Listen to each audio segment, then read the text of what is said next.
Hello everyone! Welcome to my vlog!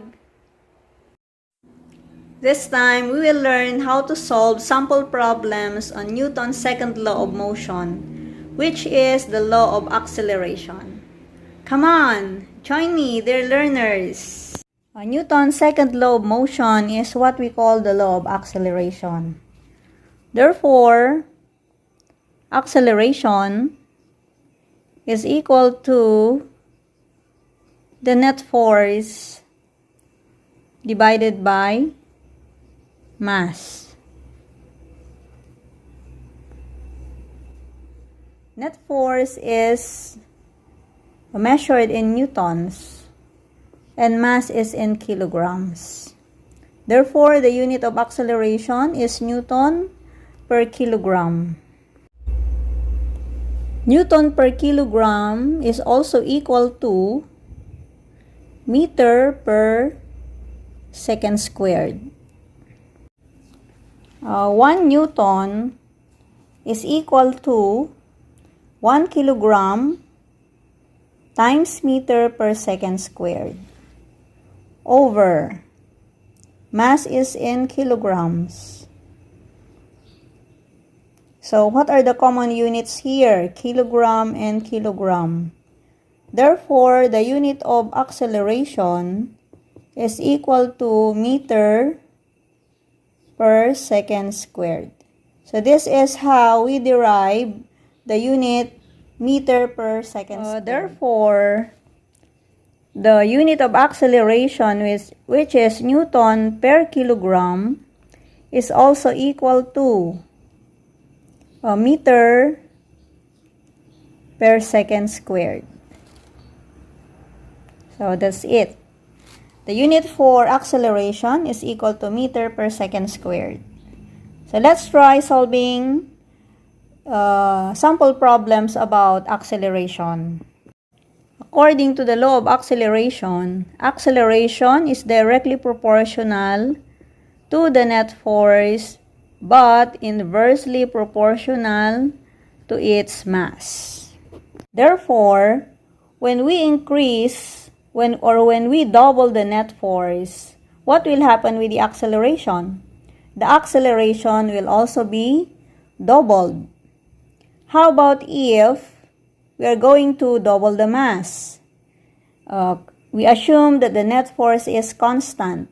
What will happen with the acceleration? Yes, the acceleration will decrease by 1/2.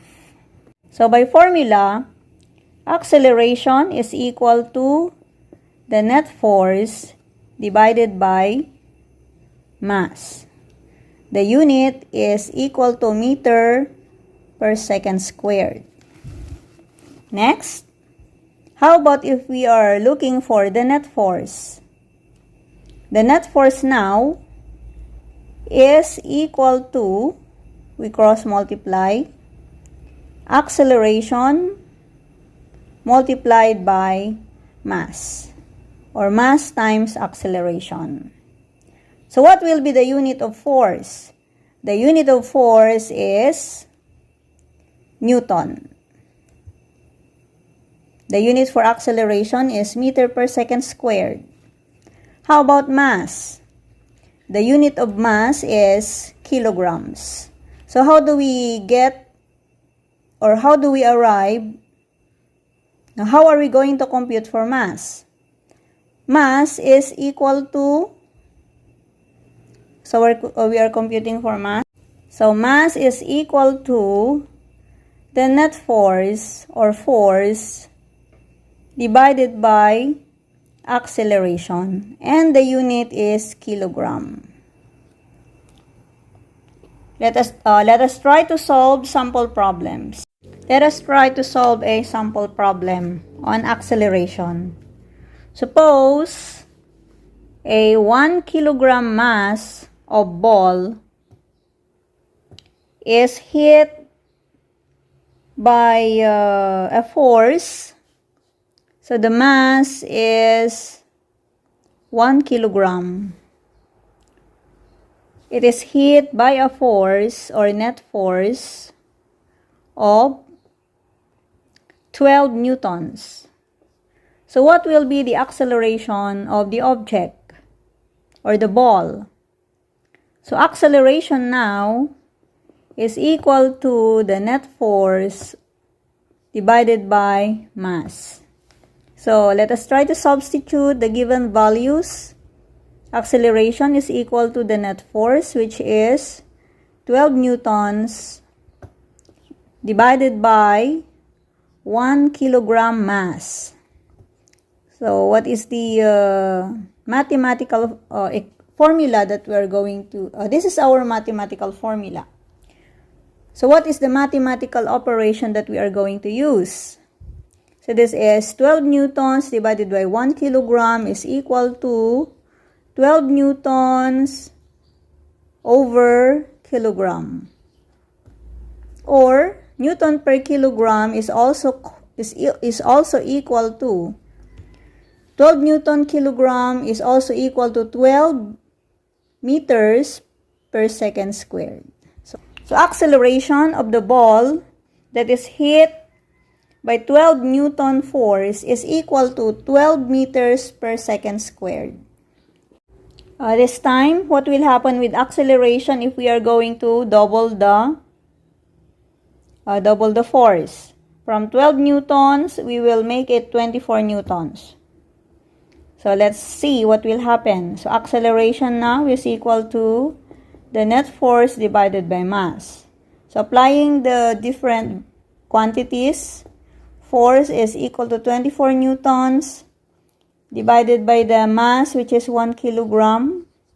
Therefore, the acceleration of the object is equal to 24 newton per kilogram, or this is also equal to 24 meters per second squared. So we can see now that if we are going to double the force or the net force, the acceleration will be doubled also. This time, let us try to solve the following simple problems. So given in the first column, we have force in newtons, the second column is mass in kilograms, and the third column is acceleration, which is equal to meters per second squared. So we're looking for the acceleration. So what are we going to do? Are we going to multiply or are we going to divide? Yes, correct. We are going to divide. What are we going to divide? The force divided by mass.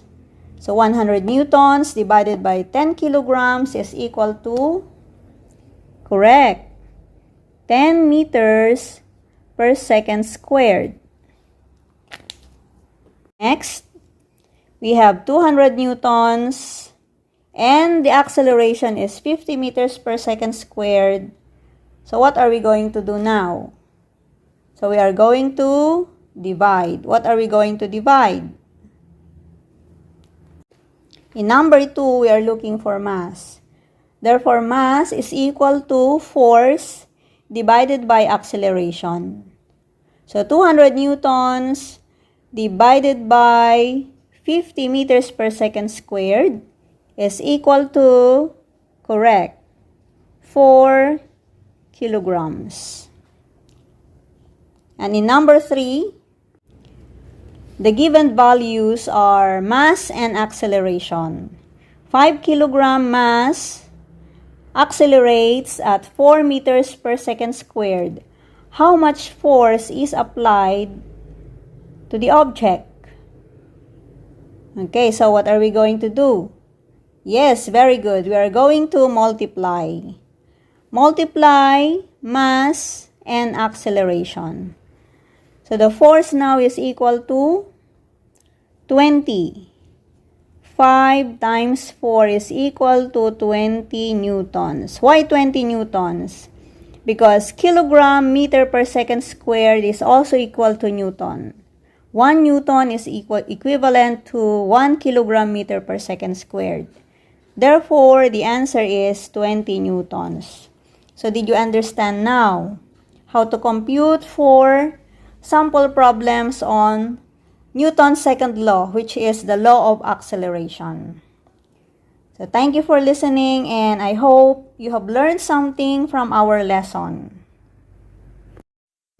Thank you for watching. Don't forget to like, share, comment, and subscribe.